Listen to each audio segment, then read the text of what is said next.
Hi, I'm Andile Khumalo, and you're watching Entrepreneurs Stay Alive, brought to you by I'm an Entrepreneur.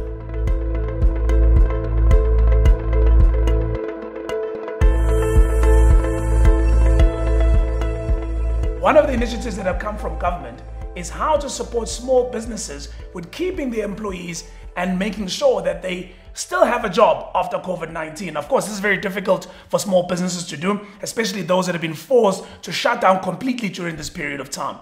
The UIF, of course, through the Department of Labor, has come through with some initiatives that Modise will be taking me through. You know her, she's the Chief Executive of Furaha Africa Holdings and also the Vice Chairperson of SiMODiSA. This one here, Matsi, is very interesting, but take us through the detail. How will it actually work?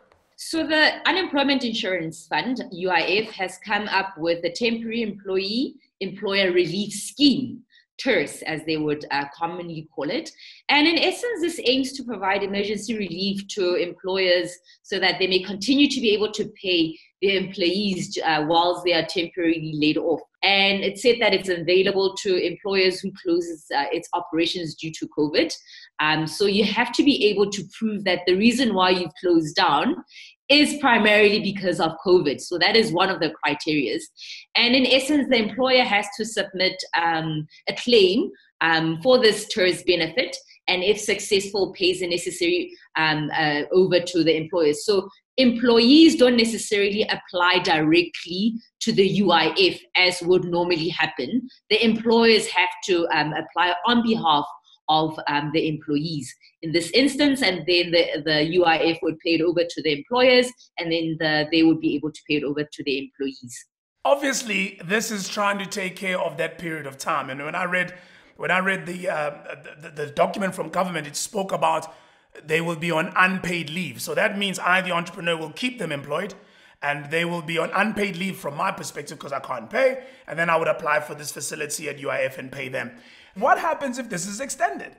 Presumably this is to pay their salaries at the end of April, but if come April 16 this is extended longer, will government have the money to keep this going? Well, that's the dilemma that we have now, and people see the fact that we have a lockdown as a good and a bad thing. It's a good thing that we are trying to curb the spread of the coronavirus, but it's a bad thing that it's going to have an adverse impact on the economy. And the more people are locked out of the economy, the more they're not able to trade, the bigger the impact. And also what I've picked up is that a lot of these are reviewable. A lot of the writing that has been projected is that as and when as it comes, so it's reviewable, but obviously we are a government or economy that has limited funding. Yeah. So at some point we have to find a balance between our ability to continue looking at budgets within the government that can accommodate for this,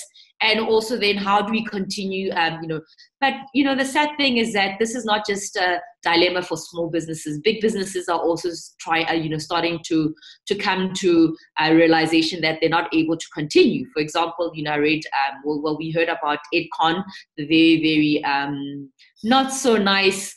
They basically came out and said it's going to be very difficult to pay suppliers. And then this morning I read that Pan Golding is also looking into reducing some of the working hours of the employers. So big companies are also going to tank. So this is not something that can happen in infinity. There has to be a balance between how far can we carry this and when are we actually going to now get people to start running their businesses. Exactly. And I guess that talks to potentially the debate about the extension of the lockdown.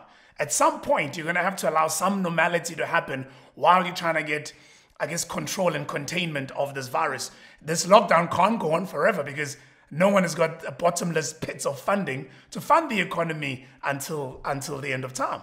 But we have faith in our president. I think so far he's been able to be agile, and I'm sure they're utilizing this time. By day 21, they should have projected what's happening, what's going to happen, and they should be able to put something good in place. Hopefully, also globally, there's going to be some funding relief that sovereign countries like ours are able to tap into, so that we are able to balance the curbing of the of the pandemic, and then also continuation of our economy. Indeed, let's leave it there, Matsi. So there you go, guys. This is the UIF Temporary Employer-Employee Relief Scheme.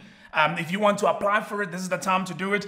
I would imagine every single business that's not an essential service and pretty much shut down right now has to apply. And as Matsi has been saying, it's not likely to last forever, so don't miss your opportunity. The email address is COVID-19-TERS. That's COVID-19-TERS at labour.gov.za. Make sure you apply for yourself and for your staff to make sure that they get some kind of income during this time when you are unable to pay them a salary.